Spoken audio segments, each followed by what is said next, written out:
안녕하세요. 히브리서 3강 시간입니다. 이 시간 본문 말씀은 히브리서 2장 1절부터 9절까지입니다. 본문 말씀을 제가 먼저 봉독해 올리겠습니다.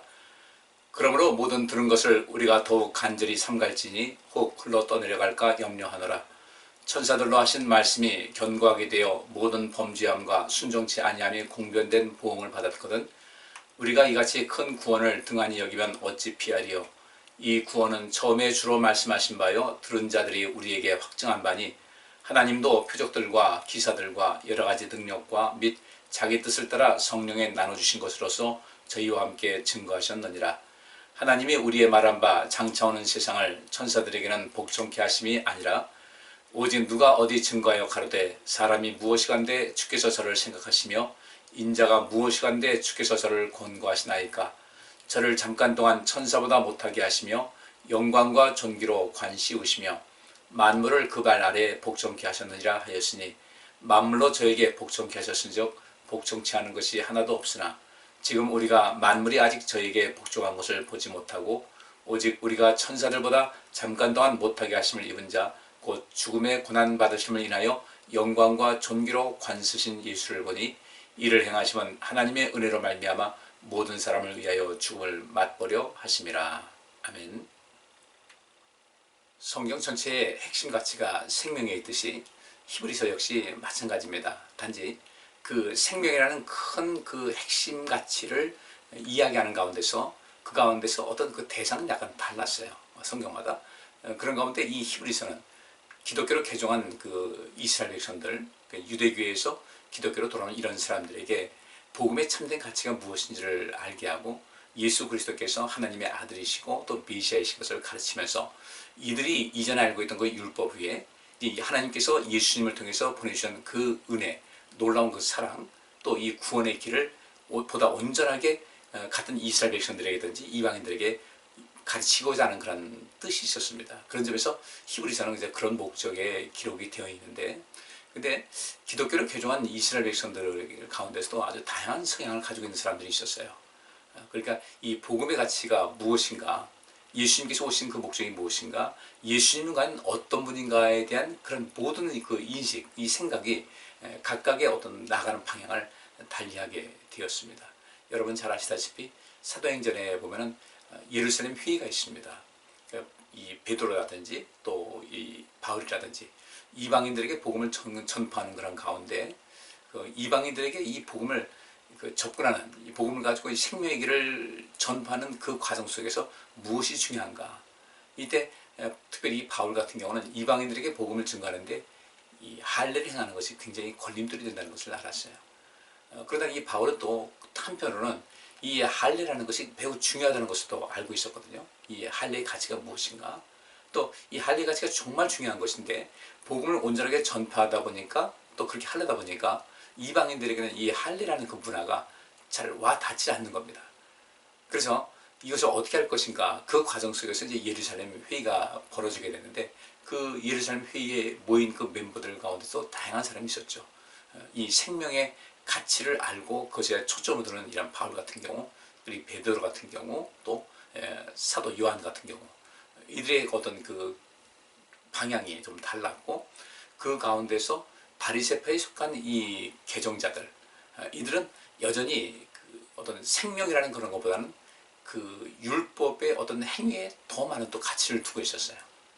그래서 이 예루살렘 회의할 때 이 할례를 행할 것이냐 말 것이냐, 물론 이스라엘 백성들 사이에서는 이 할례는 자연스럽게 행하는 것이겠죠.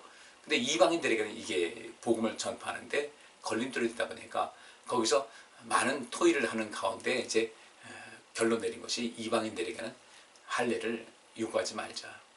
그리고 그 말씀 보면 이방인들에게는 할례를 요구하지 말자는 것은 이 이스라엘 백성들에게는 이것이 꼭 필요하다는 것이죠. 그 가치를 알고 있는 사람들, 그 의미를 아는 사람들에게는 계속 행해야 된다. 그러니까 이 할례라는 것이 예수님께서 이 땅에 오신 다음에 그 모든 것이 의미가 없다는 것은 아니었어요. 그 굉장히 이스라엘 백성들에게는 중요한 그런 의미였고, 이 세월이 지나서 오늘에 이르기까지 이스라엘 백성들이 어떻게 해서 그 신앙의 전통을 그 나라도 없이 그 아주 혹독한 환경 속에서 신앙생활하는 가운데서 그걸 지켜왔을까를 보게 되면 이 할례 문화라는 것이 굉장히 중요한 위치를 차지했습니다. 아이가 태어나면 8일 만에 이제 그 할례를 행하게 되는데, 그러면서 이 아이는 하나님의 자녀라는 것을 인식시켜주고 부모님도 그 아이를 하나님 뜻대로 하나님의 자녀로서 양육해야 되겠다는 그런 사명감을 갖게 되고 자녀들에게는 너는 하나님의 자녀라는 것을 인식시켜주는 것이죠. 그러니까 이방인들에게 할례가 필요 없다고 한 것이 아니라 여전히 이스라엘 백성들에게는 그 할례를 행한 것 같이 그 할례는 신앙의 전통을 이어가는 어떤 상징적인 의미가 굉장히 컸다는 것이에요. 단지 이방인들에게는 이 할례를 권하지 말자. 그들이 받는 사람은 받게 하겠지만 그것을 거부하는 사람들에게는 그것을 너무 강하게 요구하지 말자는 것이 예루살렘 회의의 그 목적이었어요. 또 결론이었고, 그런데 어쨌든 이 기독교를 개종한 이스라엘 백성들은 하나님 나라를 전파하는 데 있어서 굉장히 핵심적인 역할을 했고 그들이 이 복음의 가치를 제대로 알고 하나님의 뜻을 제대로 아는 것이 굉장히 중요했던 것이에요. 예수님께서 가르쳐 주신 것이 있고 그 제자들에 의해서 계속해서 전파되는 것이 있는데 이 가운데서도 여전히 어떤 그 율법주의자에 그 속해 있는 사람들이 이 복음에 있어서 좀 문제를 많이 야기시킨 것이었습니다. 특별히 사도 바울은 이 복음을 전파할 때 진리성에 대해서 굉장히 많은 관심이 있었던 사람이거든요. 그래서 이 생명을 감당하는데 예를 들어서 이방인들에게 지나치게 이 할례를 강요하지 말자라는 것은 물론 합의한 내용이었지만은 그러나 이 진리의 핵심적인 것은 양보를 안 한 사람이었어요. 굉장히 그런데 강성 있는 사람이었죠. 왜냐하면 그가 유대교에 속해 있으면서 또 유대교의 잘못된 가르침 때문에 자기가 얼마나 많은 세월을 헛된 세월을 하고 오히려 하나님의 아들이신 예수님을 핍박하고 또 기독교인들을 핍박했던 이 모든 것에 뼈저린 어떤 후회를 한 것 때문에 이제 그런 것이 됐을 것이라고 여겨지는데 이 히브리서 역시 마찬가지로 그렇게 복음의 참된 가치를 아는 사람들은 이 의미를 아는 만큼 어찌 보면 굉장히 강성인 것 같이 보이게 된 거예요. 너무 지나치게 강성이다. 근데 생명을 얻는 데 있어서 그거보다 더 중요한 것이 어디 있겠습니까? 생명의 길을 걷는 데 있어서 어느 정도 양보는 한다고 할지 몰라도 실제로 그 핵심 가치는 절대로 놓칠 수가 없는 것이었죠.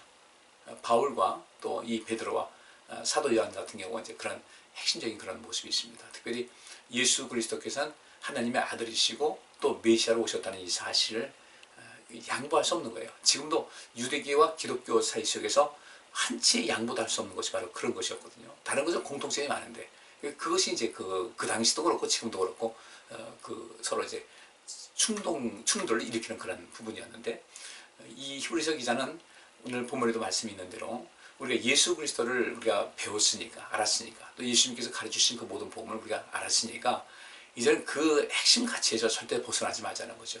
그 진리 가운데 우리가 머물러 있어야 되고 그 온전한 진리를 제대로 가르쳐야 된다. 그래서 1절 말씀에 그러므로 모든 들은 것을 우리가 더욱 간절히 삼갈지니 혹 흘러 떠내려갈까 염려하느라 이렇게 말씀하고 있어요. 많이 배웠어요.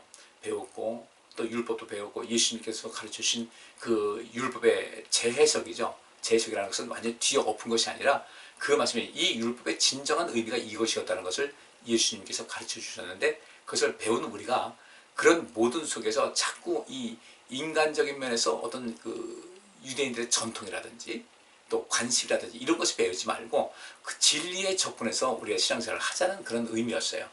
그래서 여기 1절에 있는 말씀은 뜻은 어떤 것이냐면 우리는 이미 그 들은 진리를 더욱더 굳게 마음속에 간직해야 된다는 거예요. 자꾸 세상과 타협하지 말고 그 진리를 더욱더 굳게 마음속에 간직해야 되는데 그렇지 않으면 우리가 진리에서 떠나서 표류할 수밖에 없다. 이런 데서 그 바울과 또 베드로와 요한 같은 그 진리가 중심적이었던 이런 사람들의 내용이 성경에 이제 잘 기록이 되고 있는데 이런 것을 우리가 좀 관심을 가져야 되겠다는 거죠. 신앙생활은 점점 성장해 나가야지 후퇴하면 안 된다. 머물러 있으면 후퇴하게 되는 거예요. 그래서 이 진리 가운데 머물자는 것을 이야기하면서 2절 보니까 천사들로 하신 말씀이 견고하게 되어 모든 범죄함과 순종치 아니함이 공변된 보응을 받았거든 우리가 이같이 큰 구원을 등한히 여기면 어찌 피할 것인가. 이 구원은 처음에 주로 말씀하신 바요 들은 자들이 우리에게 확증한 것이다 라고 말씀을 하고 있습니다. 그러니까 천사들이 말한 것도 항상 진리로 인정돼요. 그러니까 진리로 인정된 이런 모든 것은 사람을 통해서 하든 천사를 통해서 하든 그것이 인정이 되었기 때문에 그 말을 따르지 않는 사람들은 어느 때나 그 어떤 징계를 받을 수밖에 없었다는 것이에요.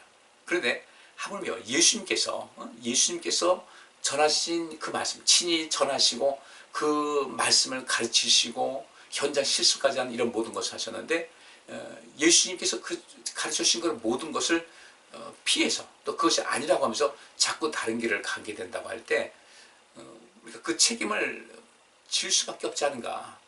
여기 보니까 이제 그 큰 권을 등한히 여기면 어찌 피할 것인가. 이 피한다는 것은 하나님의 그 징벌을 피할 수가 없다는 것을 이야기하고 있는데 이제 이게 완곡하게 이렇게 이야기를 하고 있는 것이죠. 우리는 그 진리가 너희를 자유케 한다고 그랬으니까 우리 진리에 좀 더 접근한 그런 삶을 살아갈 필요가 있어요. 우리 이 세상의 관습이라든지 또 우리 기독교의 어떤 그 잘못된 전통과 관습이라는 것은 하나씩 둘씩 정리하면서 이 복음의 그 가치, 그러니까 이 복음이 말하고 있는 진정한 진리가 무엇인지를 우리가 상고하고 또 연구할 필요가 있다는 것을 우리가 좀 생각하셔야 됩니다. 또 4절 보니까 하나님도 표적들과 기사들과 여러 가지 능력과 및 자기 뜻을 따라 성령에 나눠주신 것으로 저희와 함께 증거하셨다. 뭐 선지자들이 있었고 또 성경을 기록하는 그런 사람들이 있었고 또 천사들을 통해서 또 말씀하신 것이 있었고 특별히 예수님께서 가르치시고 또 그들에게 보여주신 것이 있는데 여기는 하나님께서도 동참하셔서 성령을 보내주셨고 때로는 여러 가지 표적들과 기사들과 능력을 보여주심을 통해서 예수님께서 가르쳐주신 모든 것이 온전한 것이다. 또 성경의 기록자들이 한 것이 천사들이 말한 이런 모든 것이 확실한 것이라는 것을 이야기를 하고 있습니다. 그렇다면 선지자들과 천사들과 또 예수님께서 가르쳐주신 그런 모든 것의 그 내용은 그 큰 그 핵심 줄기가 있다는 거예요. 여러 가지 다양성도 있지만은 그 다양성 속에서 핵심 줄기가 있는데 그것이 생명이라는 것이죠. 하나님께서 우리에게 생명을 주기 위해서 이렇게 많은 것을 가르쳐 주셨는데 그 자꾸 쓸데없는 격가지를 뻗어서 이 복음을 또 이 진리를 훼손시키는 일은 없어야 되겠다는 것이죠. 그래서 5절 말씀에도 하나님이 우리의 말한 바 장차오는 세상을 천사들에게는 복종케 하심이 아니라 오직 누가 어디 증거하여 가로되 사람이 무엇이간데 주께서 저를 생각하시며 인자가 무엇이간데 주께서 저를 권고하시나이까 이렇게 말씀을 하고 있습니다. 이 세상은 천사가 지배하는 그런 세상은 아니에요. 천사는 하나님께서 또 하나님을 섬기고 세상을 섬기라고 이 창조하신 그런 그 우리가 성경 보니까 부리는 영이라 이렇게 말씀하고 있는데 이 사람들은 그런 것이 아니라는 거예요. 사람은 하나님의 형상대로 하나님 모양대로 창조하셨고 그들을 사랑하신 거예요. 그렇기 때문에 오늘 중요한 그 내용이 6절 말씀에 오직 누가 어디 증거하여 가로되 사람이 무엇이간데 주께서 저를 생각하시며 인자가 무엇이간데 주께서 저를 권고하시나이까. 저를 생각한다, 이 권고한다는 것은 돌아본다는 이야기예요. 하나님께서 이렇게 이 세상의 많은 사람들을 깊이 생각하신다는 거죠. 그걸 생각한다는 것은 뭐예요? 관심이 있다는 거죠. 그들을 아낀다는 것이죠. 인자가 무엇이간데 주께서 저를 권고하십니까? 이렇게 보살펴 주십니까? 이 세상의 수많은 그런 창조물들 중에 하나님께서는 그 사람들을 특별히 생각하셨다는 거예요. 사람이 무엇이간데라는 것은 정말 우리가 하나님 앞에 행하는 모든 것을 볼 때 인간의 그 속성을 볼 때 정말 그 보잘것없는 그런 존재인데 어째서 하나님께서는 우리 주님께서는 우리 사람들을 그토록 생각해 주시고 그토록 보살펴 주시는가. 히브리서 기자는 그 얘기를 하고 있는 겁니다. 계속해서 7절 보니까 저를 잠깐 동안 천사보다 못하게 하시며 영광과 존귀로 관씌우시며 만물을 그 발 아래 복종케 하셨느니라. 잠깐 동안은 천사보다 못하게 하셨지만 결국은 우리를 어떻게 하십니까? 영광과 존귀로 관을 씌우시고 만물을 그 발 아래 복종케 하셨느니라. 물론 여기서 영광과 존귀로 관 씌우시고 만물을 그 발 아래 복종케 하신 그 장본인은 예수 그리스도시죠.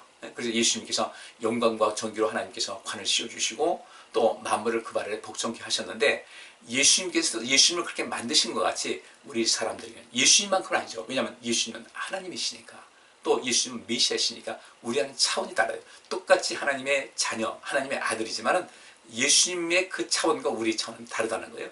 그런데 우리 예수님께서도 이제 하나님의 아들로서 이 땅에 오셔서 세상을 구원하셨어요. 그 일을 하셨는데 그래서 영광과 존귀로 관을 씌우셨고 만물을 그 발 아래 복종케 하셨어요.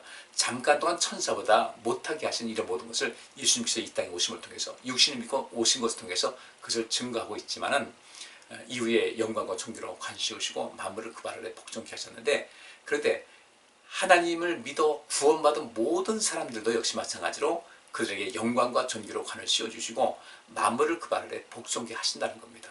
다시 한번 말씀드리지만 예수님께서 그리하신 것 같이 우리가 똑같은 것은 아니지만 우리에게도 그런 큰 권세가 있다는 거죠.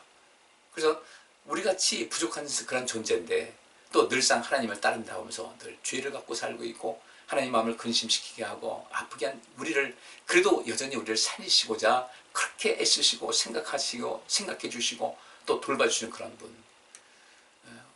근데 이제 아직은 우리가 이제 그 만물이 이 모든 것을 우리 앞에 복종케 하는 그런 상황은 아니라는 거죠.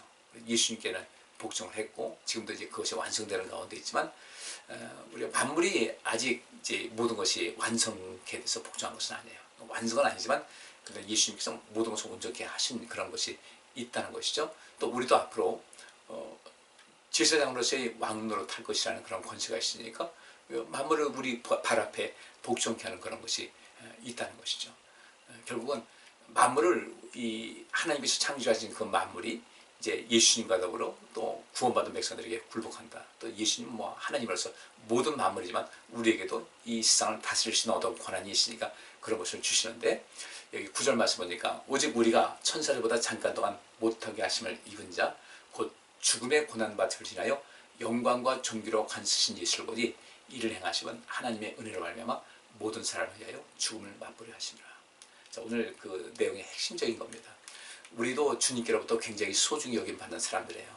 우리가 보잘것없는 사람들인데 우리를 생각해 주시고 또 돌봐주시고 아껴주시는 그런 가운데 있는데 그런 우리를 더욱더 영광스럽게 존귀스럽게 만물을 우리 발 앞에 무릎게 하기 위해서 누구를 보내셨는가? 예수 그리스도를 보내신 거예요. 우리보다 앞서. 그래서 예수님께서 하나님의 아들로서 영광과 존귀로 관을 쓰시고 그 다음에 만물이 그 앞에 복종케 하셨는데 우리 하나님 믿어서 하나님의 자녀된 우리에게도 역시 그런 권세를 주신다는 것이죠. 근데 그런 모든 권세를 부음받게 하신 분이 누군가? 바로 예수님께서 이 땅에 오셔서 우리의 죄를 대신 지시고 우리를 영원히 죽지 않게끔 하시는 그래서 우리에게 영생을 주신 그 길을 행하신 것이고 그 일을 기획하신 분이요. 기획하시고 이루신 분이 누군가 봤더니 우리 하나님 아버지시라는 겁니다. 그러면 오늘 이 본문 말씀에 정말 중요한 것은 무엇이겠습니까? 하나님께서는 우리를 그토록 아끼신다. 우리를 사랑하신다. 우리를 생명으로 인도하시려고 하신다. 우리를 얼마나 사랑하셨으면 우리 사람들 보잘것없고 여전히 하나님 앞에 그냥 대적하고 첫사람인 아담과 하와도 하나님 말씀에 불순종했는데 그럼에도 불구하고 그들을 살리시고자 하나님은 외아들이신 예수님을 이 땅에 보내셔서 우리 대신 죽음을 맛보게 하시고 우리에게 영생을 허락하신 그런 놀라운 역사. 이것이 하나님이시고 또 바로 그 일을 이루는데 최선을 다하신 분이 바로 예수 그리스도시라는 거죠. 그러면 이 히브리서 기자가 말하고자 하는 핵심이 무엇입니까? 예수님의 가르침을 제대로 배우자는 거예요. 특별히 이스라엘 백성들, 유대교에 심취했던 이런 사람들, 복음의 참된 가치를 알고 이제 우리가 온 세상에 그 하나님의 제사장으로서 부르심 받았으니까 온 세상에 이 복음을 전파하는 일에 가장 앞서야 된다. 왜냐하면 우리가 어려서부터 하나님 말씀을 알았지 않았냐. 그 하나님 뜻을 알았으니까 여기서 예수님의 가르침을 제대로 받아서 이제 이 복음의 온전한 참 진리를 갖고 온 세상에 이 진리를 전파해야 된다는 것을 이야기하고 있는데 실상 여기선 이 말씀이 기록할 당시에는 개종한 그 유대인들에게 주신 말씀이지만 지금 이 시대는 우리 모두에게 주신 말씀이거든요. 우리는 진리에 집중하셔야 돼요. 자꾸 세상과 타협하지 말고 이 세상에 많은 다양성이 있지만 그 진리를 그저 이길 수가 없어요. 진리로서 세상을 살피고 세상을 온전케 하는 것이지 자꾸 세상 것을 끌어들여서 진리를 오염시켜서는 안 된다는 거죠. 그 진리의 근본이 누구십니까? 하나님이시고 예수 그리스도셔요. 그래서 우리가 예수님의 가르침에 깊은 관심을 가져야 되고 따라야 된다는 것이죠. 그러면 예수님의 가르침은 무엇이겠습니까? 성령의 감동으로 된 이 하나님 말씀 속에 하나님의 뜻이 담겨 있고 예수님의 가르침이 다 담겨 있는 것이에요. 그래서 우리가 이 말씀을 부지런히 읽고 또 상고하고 묵상하고 배워야 될 그런 이유가 거기 있다는 것이죠. 하나님 말씀의 그 진리에서 벗어나게 되면 이 자체가 죄이기 때문에 오늘 본문에도 있습니다. 우리가 진리에서 절대 벗어나지 말자. 진리의 핵심 가치에 더욱더 가까이 나가자. 이것이 오늘 본문의 그 큰 주제인데 오늘 이 말씀대로 진리가 너희를 자유케 한다는 그 말씀대로 진리에 더 집중하셔서 여러분 인생에 주하면서 진정한 자유와 행복을 맛볼 수 있기를 간절히 부탁을 드리겠습니다. 기도합니다. 하나님 감사합니다. 오늘도 이 하나님 말씀을 통해서 귀한 은혜를 받습니다. 우리가 진리가 우리에게 너무 소중한 것이고 진리가 우리를 자유케 하는 것이고 진리의 중심에 우리 하나님 계시고 예수님 계신데 그 진리를 따라서 인생을 살고 진리를 온 세상에 전파하는 일에 힘을 다하는 저희들 되게 하여 주옵소서. 예수 그리스도의 이름으로 기도하옵나이다. 아멘. 오늘 여기까지 하겠습니다. 감사합니다.